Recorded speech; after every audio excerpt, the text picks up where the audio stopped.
Hello everyone and welcome back to OrmsTV. My name is Jess, and if you are a newcomer to film photography, then you're in luck. I'm hopping onto the channel to give you a rapid-fire rundown of the 7 things you can start doing today to take better film photographs, based on the mistakes I made early on in my journey. Stick around until the end of the video to get my best tip. Trust me, you do not want to miss it. Counting down from the top, we begin with number 7. If you are shooting handheld, in other words without using a tripod or any other kind of support, make sure that your shutter speed never drops below your lens's focal length. For example, if you, like me, have a 50mm lens, you can drop your shutter speed as slow as 1/50th of a second, but not any slower than that. This is called the Reciprocal Rule. Obeying this rule will make it much more difficult for you to take blurry or out of focus shots due to the micro movements of your hands that occur when shooting handheld at longer shutter speeds, or when using longer lenses, which A, tend to be heavier, and B, tend to magnify any sort of camera shake due to their longer focal length and narrower field of view. Number 6.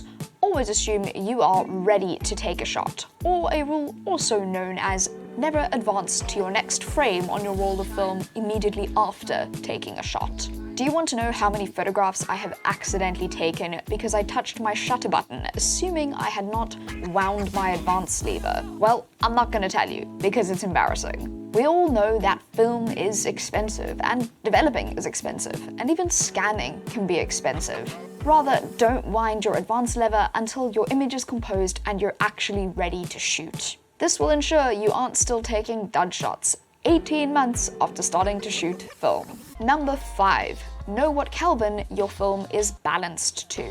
Unlike shooting RAW on a digital camera where you can change the white balance after the fact, each roll of film will have a certain white balance baked into it. Daylight balanced films can be used with natural light or, in the correct circumstances, with a flash. Tungsten films should be used with tungsten light, unless it's CineStill 800T of course. If you use a roll of film in an incorrect lighting environment, your colors will come out looking rather weird. Number 4.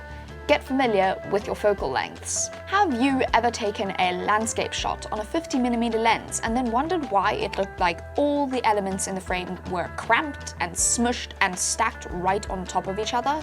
That's because narrower focal length lenses compress the foreground, middle ground, and background, creating the illusion that there is actually less distance between these planes. The longer or narrower the focal length, the greater the compression. Wider lenses tend to produce more dynamic images and create the sense of a greater distance between the elements in your compositions. There's no hard and fast rules here, but if you're struggling to achieve a certain effect with your images, try changing up your focal length and see if that helps. Number 3.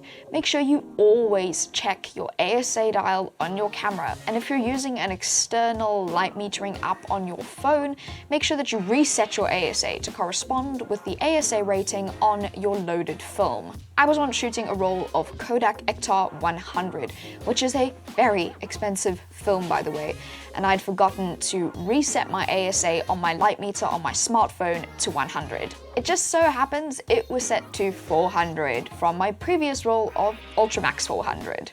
This meant that the first 4 shots on my roll of Ektar were extremely underexposed because I was metering for a much more sensitive roll of film. To my aforementioned point, film is expensive, don't be in a hurry, check all your parameters before you start shooting, and don't make the same mistake I did.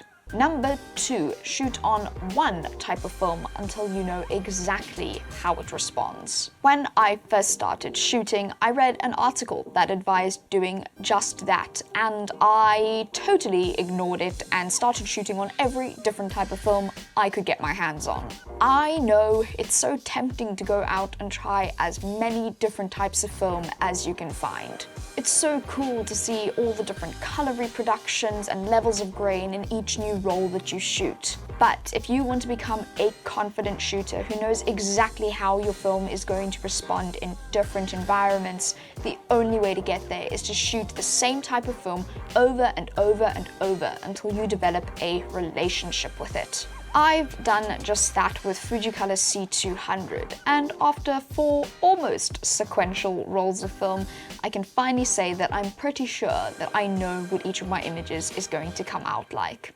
Now finally, number 1, do not underexpose your film. Film can handle overexposure much better than underexposure. Overexposed film might look a little less saturated, but it will retain detail in the shadows while still preserving the vast majority of your highlights. Some analog shooters much more experienced than myself have even run tests on overexposed film and found that it is recoverable even up to 6 stops over correct exposure. Underexposure, however, even by as little as 2 stops, will bring out unpleasant levels of grain, funky color shifts, and will result in gunky, murky shadows that look like they've been dragged through the mud and then stepped on multiple times. Been wondering why your images are dull, dark, and excessively grainy? Underexposure is probably the culprit. If you're in a pickle and have to choose between under or overexposing, always choose overexposure. I really hope that you found this video helpful. Give it a like if you did. If you're an experienced analog shooter, please share your best tips and insights in the comments down below. We'd love to learn from your expertise. You can also share your analog shots with us on Instagram by using the hashtag #IShootWithOrms. And finally, to get notified whenever we release our next film photography video, hit that subscribe button and tap the notification bell. Until next time, cheers!